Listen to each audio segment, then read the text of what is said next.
Adam Afriyie.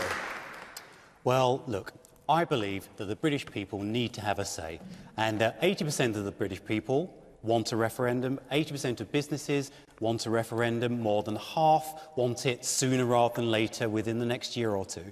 So it's not particularly revolutionary for a backbench MP to suggest that the people have a referendum in 2014. You know, I think that people need their say, and from what the answers I'm already hearing here, you've got a political elite, a political class that for 40 years have kept saying, oh, it's not the right time, we've got to have lots of complicated things happening beforehand. 12 months, I can tell you, from negotiating in business, is plenty of time to negotiate, and if we set the date in October 2014, guess where the pressure is? The pressure is on the European Union leaders to come to Britain and say, my goodness, we've got to convince these people to stay in. They will have to come forward with proposals. I think it's the right thing to do. I believe it's the right thing to do, and I'd rather be on the side of the British people than the political elite that just wants to deny them a voice.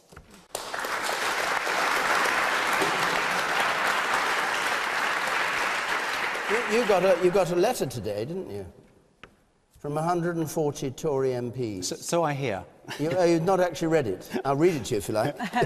No, you're welcome. Yeah, no, but you know what it says. Just says you're wrong. 140 of the 147 people who came in 2010. Yeah. Are you going to go on pressing for this referendum, and do you have any hope of getting it through? Or are you going to say, look, I had my moment to explain what I thought, but I'm now going to drop it? Look, I come from a tough background. I was dragged up lovingly in Peckham, in southeast London, council housing.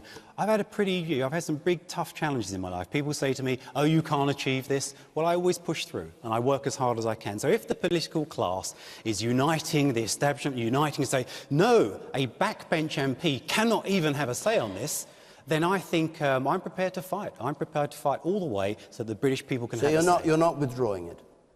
Well, clearly one has to listen to the parliamentary debate. Clearly, well, no, wait a second. Clearly one has to listen to what the politicians have to say. Clearly one has to listen and take soundings. But I am absolutely sure that the way to secure, for the Conservative Party, actually, if I'm honest about it, an election victory in 2015 is if we've had this referendum, we've settled the question, we are settled as a nation, the incoming government must either remain in the EU or must come out, but the British people have decided. And why, as a matter of interest, did you abstain in 2011 when 81 Tory MPs did call for a referendum? You weren't there then. Well, I was there. I was standing there. I was in the debate. And I'll tell you why. Because I made a decision. I'm not a coalister. I'm not a coalitionist. Okay, I didn't believe in the coalition when it started. And I made a decision, though. The Conservatives are leading the coalition. I am a Conservative MP, been a Conservative for 25 years. I decided that I wasn't going to stand in the way of what a Conservative-led government wanted to do. So basically, I decided that I wasn't going to. There was a three-line whip. I defied it. I didn't vote. I didn't vote for the government in that whip. So that's the way Parliament works. Either you vote against something or for something, or if you think that the European referendum motion was flawed, then you abstain. But I defied the whip, and I will continue to do so on this one if necessary.